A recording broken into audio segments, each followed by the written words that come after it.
The policeman's lot is not a happy one, is a pre-programmed saying round these parts, and it seems they're imagining it so, and therefore it will be so. Crime levels may soar after the government slashes police budgets. Tens of thousands of officers are warning. Crime levels may soar. Tens of thousands of officers are warning. The public will get a poorer service as morale plunges amongst forces. A survey of 42,000 policemen in England and Wales said. Morale will plunge on account of a fairer distribution of expenditure amongst the community. If you're enforcing the law, how can your morale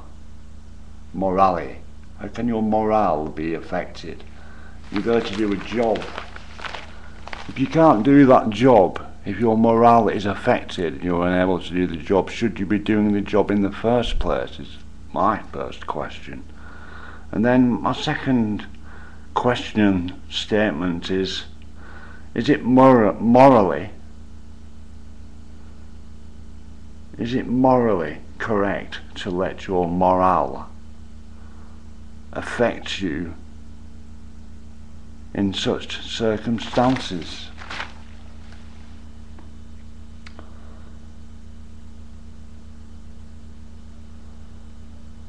More than 90% of respondents in the Federation survey said morale has fallen amid warnings of falling police numbers and possible pay cuts.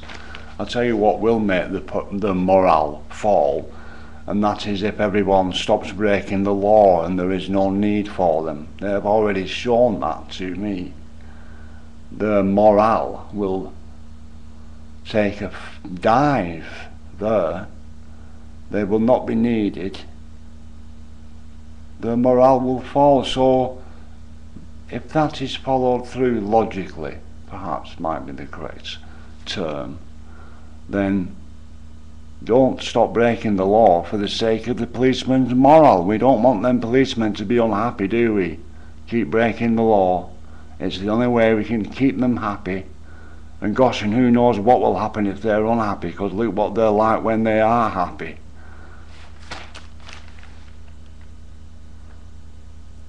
Phil McKeever, chairman of the Federation of England and Wales, said officers feel they are being hit from all sides because the expenditure of local authorities is being evenly distributed amongst its necessary. I mean, the way the policing is dealt with in this country, I don't know the words. There are words for it. Policing by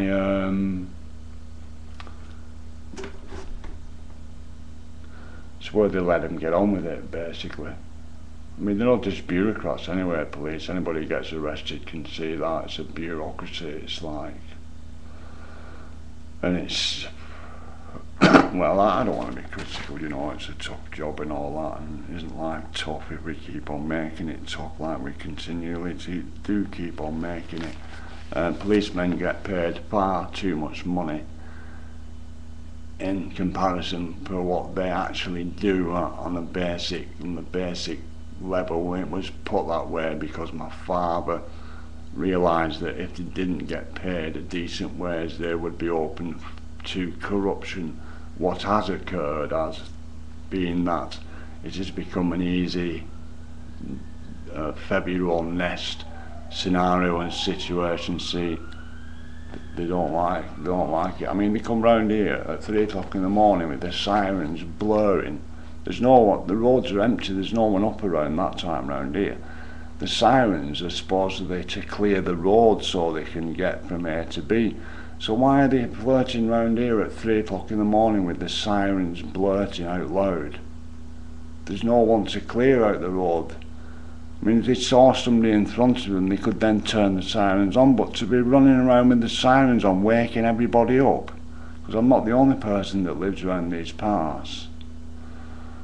And they do tend to be the sort of people the police want to enforce their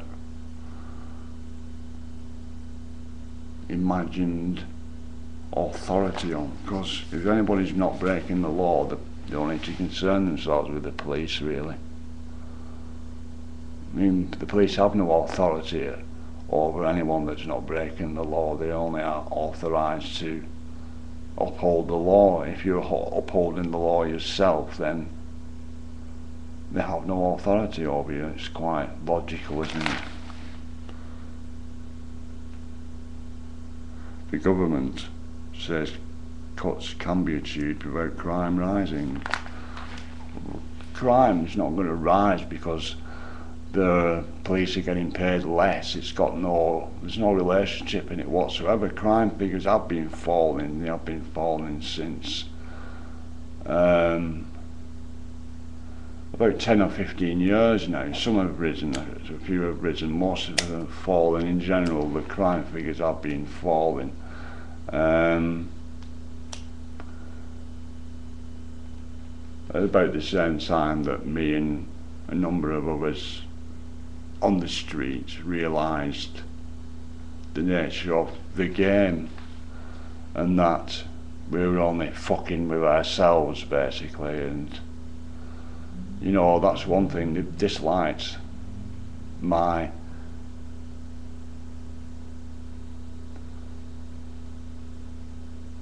attempt to make people aware that you're just feeding each other, you're creating the need for each other. You criminals, cops, criminals, same thing. And I've had more trouble with the cops than the criminals in that the criminals, well, at first the criminals wanted to carry on being criminals. They enjoyed playing cops and robbers for whatever reason, but then they sort of realised what I was saying. Listen, you know, you're getting the bad end of the stick here. You might enjoy playing cops and robbers, but at the end of the day, they're the ones who are feathering their nests and throwing you into a fucking pit. And then, well, you think the police, and some of them are, there's no two ways, it's like that. Psycho rules either side, you know, you get psycho cops, psycho criminals on the outside, move into the middle, and you've got the likes of me on the criminal side. I'm not actually on the criminal side, but I've got a criminal record, and the likes of the police who are law enforcement officers who agree with me. It would be much better if there was no crime, an equal money system where all life can live with dignity equally would solve that. Now, is an equal money system going to affect the morale of the police and therefore become an objection we have to overcome?